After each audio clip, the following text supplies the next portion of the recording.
Halo, ketemu lagi di channel M Arsitek. Pada hari ini saya akan membahas tentang serba-serbi kitchen set. Ya, mungkin teman-teman semua paling sering ya kalau membahas interior itu paling biasa, paling utama itu kitchen set. Jadi kali ini saya akan membahas lebih dalam tentang kitchen set. Oke, kitchen set atau dapur. Apa saja yang perlu diperhatikan ketika kita mau mendesain atau membuat kitchen set yang kita harapkan. Jadi teman-teman harus perhatikan itu ada 3 hal penting yang harus kita perhatikan ketika kita mau mendesain kitchen set. Yang pertama, yang paling penting sekali adalah fungsinya. Ya, fungsi itu apa? Nah, kita tahu bahwa kitchen set ini merupakan tempat di mana seorang perempuan atau istri atau ibu rumah tangga berkarya ya. Jadi kebiasaan, kebutuhan ya dalam rumah ini untuk fungsi dapur ini harus jelas dulu. Di mana ada seorang ibu-ibu yang misalnya mempunyai hobi masak, mempunyai hobi buat roti, atau ada ibu-ibu yang lain juga nggak mempunyai hobi yang sama. Lebih seneng GoFood, lebih seneng GrabFood ya. Kitchen set hanya sebagai hiasan atau misalnya untuk mempercantik rumah saja. Nah, mana yang akan digunakan dengan serius, mana yang digunakan untuk medium ataupun yang jarang digunakan, itu otomatis akan memengaruhi layout, penataan, dan fungsional dari kitchen set itu sendiri. Contohnya seperti apa? Saya pernah punya satu klien di mana memang dia suka masak. Kebutuhan pertama yang harus diperhatikan adalah kompornya itu harus besar. Kompor besar, space-nya lebar, tempat untuk racikannya juga harus lebar. Karena untuk persiapan ya, kita tahu orang mau memasak itu butuh preparation table atau meja persiapan yang cukup luas dan lebar. Yang ketiga, masalah sinknya. Orang yang masak betul-betul ya memang pekerjaan mencuci dan sebagainya otomatis akan menjadi banyak. Jadi sinknya pasti otomatis juga luas. Nah, 3 faktor ini yang sangat dibutuhkan ketika orang memang membutuhkan kitchen set ini untuk pekerjaan yang serius. Satu lagi misalnya contoh orang yang hobinya membuat roti. Dapur pada umumnya oven itu biasanya hanya asal ada atau kecil. Tapi ketika kebutuhannya memang hobinya untuk membuat roti, otomatis kita akan persiapkan space-nya otomatis untuk membuat roti ini selengkap mungkin. Ya, saya ada satu klien memang hobinya membuat roti ya. Dia sudah request dari awal, saya suka buat roti ya. Saya butuh meja yang besar untuk mengolah adonan. Saya butuh space yang cukup atau oven yang memang space-nya besar karena saya memang suka membuat roti dengan kapasitas yang cukup banyak. Otomatis 2 jenis orang tadi ini, 2 jenis ibu tadi ini yang suka masak dan suka membuat roti, dapurnya berbeda nggak? Pasti berbeda jauh. Contoh satu lagi, ibu-ibu zaman sekarang yang mungkin nggak terlalu hobi masak, nggak terlalu hobi buat roti, ya. Tapi karena kitchen itu suatu part yang tidak terpisahkan dari suatu rumah, maka dapurnya harus cantik. Cantik dalam arti enak dilihat. Tapi apakah fungsinya harus sedemikian rupa? Ya memang tergantung ya. Kalau ketika dia jarang masak, jarang buat roti, dan memang dapur itu jarang untuk digunakan, maka fungsional dapur tadi misalnya preparation table, kompornya, sinknya, atau mungkin microwave-nya dan ovennya dibuat seminimalis mungkin. Yang penting kitchen set terlihat cantik dan sedap dipandang. Untuk yang kedua, setelah kita tahu fungsi, kita harus tahu selera atau desain yang diharapkan atau yang disukai.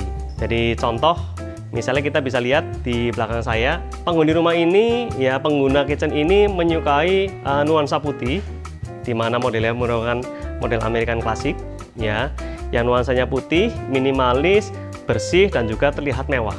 Desain ini otomatis harus mengikuti space atau ruangan yang ada ya untuk kitchen set ini. Jadi sebaiknya buat teman-teman yang mau mendesain rumah ya, yang mau mendesain kitchen set, sebaiknya kalau memang bisa direncanakan dari awal ketika mendesain rumah itu paling baik. Jika memang tadi fungsinya saya butuh banyak, ternyata space-nya di rumah hanya kecil, maka penggunaan tidak akan bisa nyaman dan maksimal. Jadi fungsinya sudah tahu, saya sukanya gini, dapurnya saya siapkan space yang cukup sehingga ketika nanti dibuat desain kitchen set akan sesuai dengan kebutuhan Anda. Aduh, tapi kalau saya nggak kepikiran ternyata setelah rumah jadi saya barusan buat kitchen set gimana? Ya otomatis hanya bisa menyesuaikan ya. Kita di bagian interior kita hanya menyesuaikan, kalau space-nya sudah tidak bisa dirubah otomatis menyesuaikan dan memaksimalkan ruangan yang ada. Yang ketiga, otomatis masalah budgeting dan masalah bahan. Dan ini mungkin yang teman-teman penasaran, apa sih yang memengaruhi harga dari sebuah kitchen set? Kalian lihat ini sebuah meja, ya. Meja ini kita buat dari top table marmer asli. Kita tahu bahwa marmer asli itu otomatis harganya cukup mahal, cukup tinggi, tapi memberikan estetika yang kemewahan yang maksimal. Jadi orang-orang harus tahu plus minusnya dari bahan ini apa sih? Ya, plusnya otomatis mewahnya dapat, warnanya dapat, teksturnya dapat. Tapi kelemahannya apa? Kelemahannya meja marmer ini agak manja ya, jadi nggak bisa dikerasin. Ya, dia nggak terlalu tahan panas. Ya, jadi kalau panas dia bisa ngeflek, nggak terlalu tahan noda. Ya, ketika ada cairan pekat berwarna ini bisa ngeflek jika dibiarkan dan tidak langsung dilap. Jadi masing-masing bahan karakter itu memiliki plus dan minus. Tidak ada bahan yang sempurna. Satu sisi dia kurang, satu sisi dia lebih. Bahan ini kita bisa lihat dari bahan pembentuk utama kitchen set ya. Jadi utama seperti kitchen set yang kalian lihat di belakang saya, bahan pembentuk utamanya yang paling umum sekarang adalah multiplex atau triplek. Kita tahu bahwa triplek ini mempunyai kelas, dari kelas yang murah, yang ekonomis, yang isinya kayu-kayu ringan atau putih, kelas yang sedang yang isinya campuran antara kayu ringan dan kayu padat, yang paling bagus otomatis kayu yang full solid ya, atau kayu yang triplek yang isinya kayu-kayu keras. Nah, otomatis itu memengaruhi harga dan juga ketahanannya. Oh iya, ada lagi kalau buat kelas triplek ya, ada yang lebih low lagi ya sebenarnya. Buat yang produksi massal, biasa kalau kita lihat di supermarket atau tempat belanja, itu banyak kitchen set jadi ya, yang modular. Biasanya mereka dibuat dari bahan-bahan itu partikel atau MDF atau bubuk yang dipres ya. Kekuatannya gimana? Ini secara penampilan oke, tetapi secara kekuatan sebenarnya kurang oke. Karena apa? Dia dari bubuk, sehingga ketika lembab, ketika kena air, mereka memuai dan hancur. Jadi tidak terlalu kuat. Yang lebih kuat daripada triplek yang lebih bagus ada nggak sih? Karena triplek sendiri kita tahu kelemahannya apa? Air ya. Air, rayap, api. Ya, dimana di dapur 3 faktor itu yang paling banyak terjadi ya. 3 kelemahan ini yang sekarang kita tutup ada namanya produk dari PVC board ya. Jadi kitchen set bisa dibuat persis seperti ini dengan bahan dasar PVC board. Di mana PVC board ini memiliki kelebihan menutup kelemahan dari kayu tadi, dari triplek tadi, yaitu tahan air, tahan rayap dan juga tahan api. Tahan ini dalam hal apa ya? Air ya, otomatis kecepatan air dia tidak akan memuai, tidak akan rusak. Tahan rayap otomatis karena bukan kayu, rayap juga nggak makan ini plastik. Ya, bahannya ini semacam PVC itu semacam plastik yang tahan api dan tahan air. Yang ketiga tahan api. Tahan apinya dalam hal apa? Jika terkena api atau misalnya ada yang konslet di dapur atau kena sambaran api, dia bisa hitam, bisa hangus, tapi tidak menjalar. Jadi api bisa membuat gosong ini bahan, tapi tidak akan membuat api besar. Jadi api akan mati. Ya, jadi bisa kebakaran sedikit, tapi tidak akan membesar. Setelah bahan pembentuk utama, finishing ini tadi semacam top table. Ya, kita tahu top table ada beberapa macam. Dari yang model dulu itu biasa orang sering pakainya, dapur-dapur lama kan sering pakainya meja cor ya. Meja cor dilapis sama keramik atau granit. Ya, ini secara kekuatan mantap karena dari cor-coran. Tetapi hanya kekurangan secara estetika, secara kebersihan. Karena apa? Karena setiap sambungan itu ada nutnya. Nah, biasa nut ini yang menjadi sarang kotoran. Ya. Kemudian secara estetika, ya kelihatan kuno. Ya, walaupun kita tahu secara fungsional sebenarnya cukup oke. Karena apa? Meja cor otomatis sangat kuat ya. Tapi tadi itu penampilannya biasanya finishing keramik dan granit itu yang mungkin membuat tidak terlalu mewah. Top table selain tadi beton, marmer, ada apa lagi? Sekarang ada bahan yang terbaru gantinya alternatif dari granit asli ya, ada bahan granit buatan ya, semacam satu merek yang sering kita pakai Quadro ya, dimana dia motifnya seperti marmer tapi dia tahan noda, tahan panas, lebih tahan gores. Jadi menutup kelemahan dari marmer asli. Penampilan atasnya sama, tapi ya itu satu lagi, setiap produk nggak ada yang sempurna.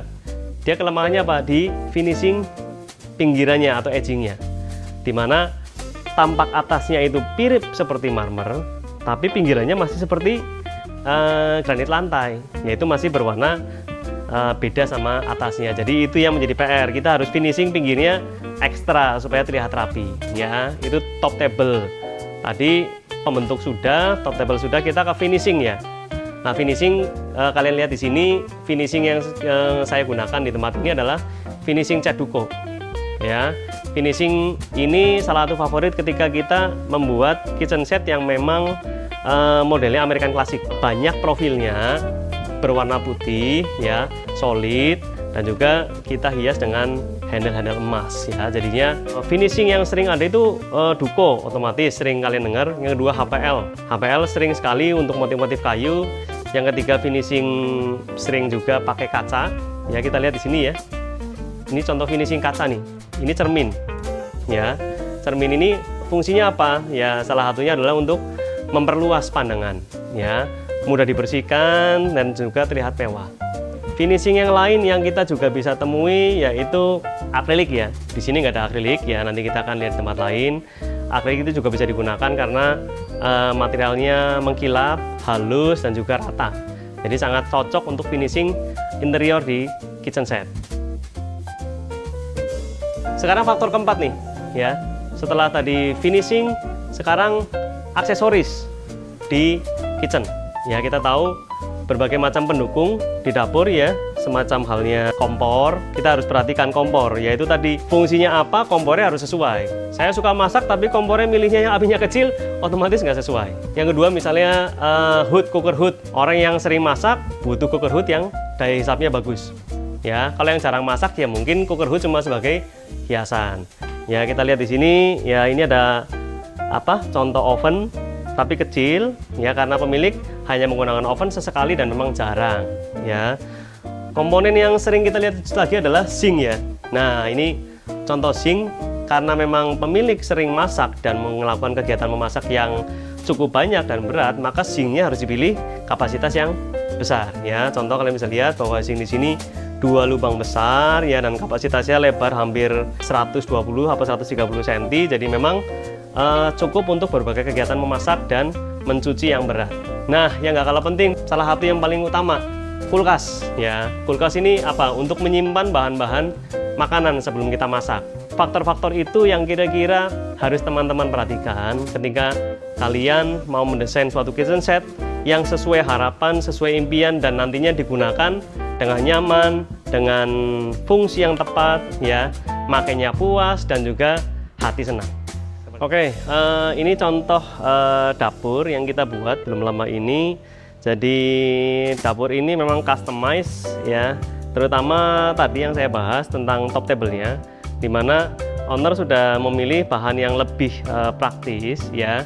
Jadi tetap mau mewah, nuansa marmer, tapi yang memang tahan noda dan tahan panas. Jadinya pakainya granit buatan itu dari Quadro. Jadi memang fungsinya dapat, mewahnya dapat, cuma tadi yang saya sampaikan di pinggirannya ya, ini pinggirannya bukan marmer, tapi kita menggunakan HPL ya. Jadi memang harus finishing ekstra supaya kesannya seperti marmer asli.